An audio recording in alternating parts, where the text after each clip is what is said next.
สวัสดีครับทุกคนขอต้อนรับทุกคนนะครับเข้าสู่ช่อง Fighting Fit ชลบุรีนะครับวันนี้นะครับก็มีพัสดุมาส่งอีก1ชิ้นนะครับเดี๋ยวเรามาดูกันครับว่าเป็นอะไรนะครับไปติดตามรับชมกันครับ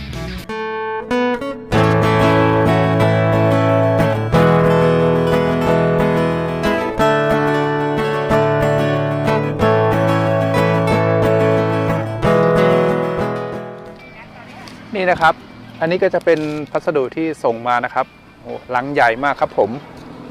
นี่นะครับเดี๋ยวเรามาดูกันข้างในนะครับอันนี้ผู้ส่งนะครับชื่อคุณสุทธิยาตองอ่อนนะครับนี่นะครับจะส่งมาจากบริษัท JNT นะครับอันนี้ส่งมาเร็วมากครับ2 วันนะครับหลังจากที่ผมสั่งซื้อมานะครับ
โอเคครับตอนนี้นะครับ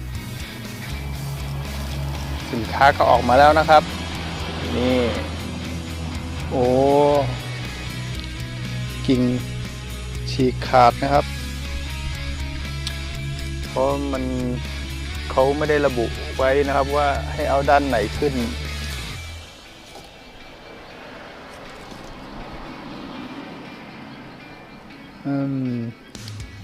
ซ่อมได้อยู่ครับ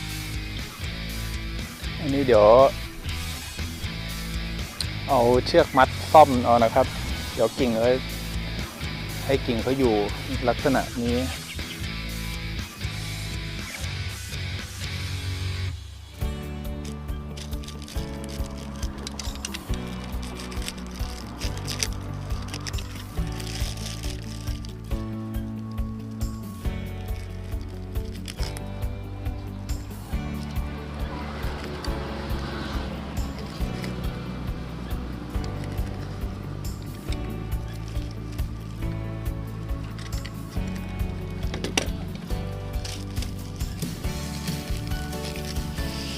อันนี้นะครับเป็นต้นตะโกนะครับ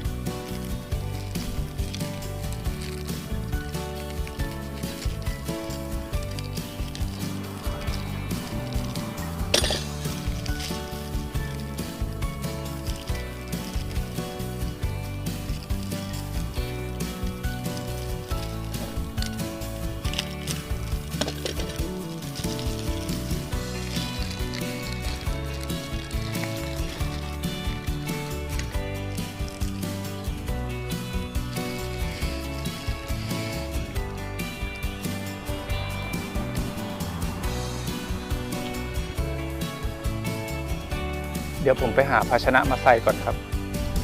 โอเคครับตอนนี้นะครับผมก็หาภาชนะใส่เรียบร้อยแล้วนะครับแล้วก็มันมีการตัดดินออกไปบ้างบางส่วนนะครับเดี๋ยวผมจะทำการเล็มใบเขาออกให้หมดเลยนะครับเพื่อกันการคายน้ำนะครับ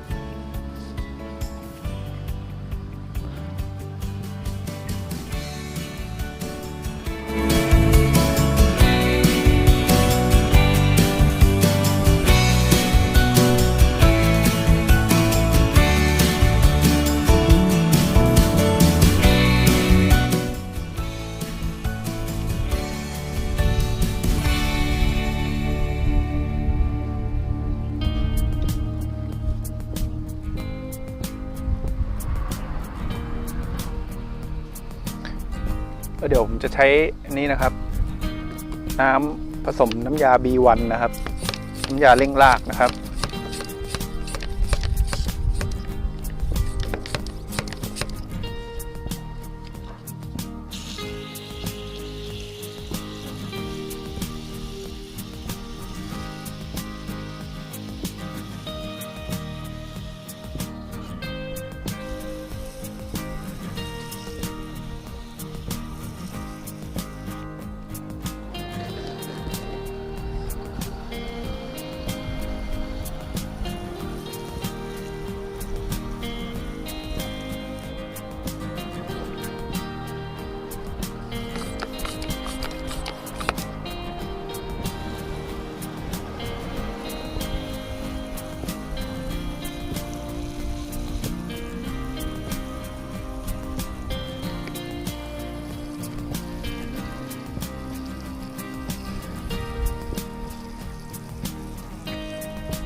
ส่วนในกิ่งที่หักนี่นะครับเดี๋ยวผมจะใช้เชือกเนี่ย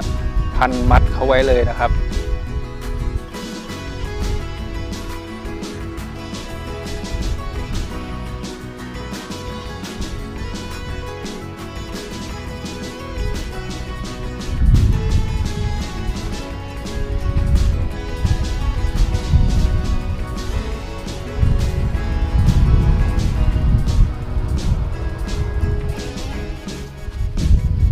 คาดว่าแผลของเขาน่าจะหายนะครับ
โอเคครับ